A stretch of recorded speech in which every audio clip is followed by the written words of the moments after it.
It's been more than 2 years since construction started on the first buildings in the Innovation Corridor project in Avondale. It's a $2.5 billion development, places medical, educational, research developments on each corner of Reading Road and MLK Drive. New this morning, WCPO 9 News reporter Lisa Smith is live in Avondale. We've got the latest now on when these first buildings will be ready to open. Good morning, Lisa. Hey, good morning, Adrian. You know, we have been preoccupied by the pandemic for the last couple of years.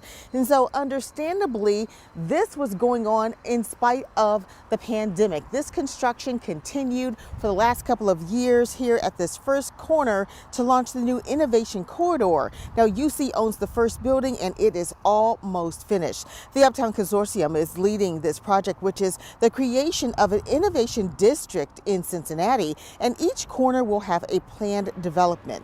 UC is the flagship tenant on the southeast corner with its Digital Futures building built by Messer Construction, and we are told that the project is on time and the first building should be completed in April. It'll be exciting when the two Digital Futures 1 and then Digital Futures 2 open, and particularly when UC moves in this spring, I think it will populate that area and you'll start to see a lot of changes here.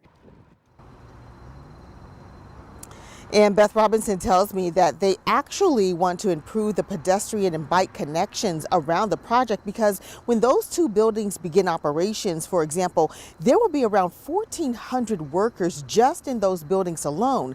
And so there is a plan to improve accessibility and pedestrians and bike riders. Meanwhile, as for the other three corners, NIOSH, the National Institute for Occupational Safety and Health, will occupy the northwest corner. They are completing the design phase of the research facility. Groundbreaking for them could be either late this year or early 2023.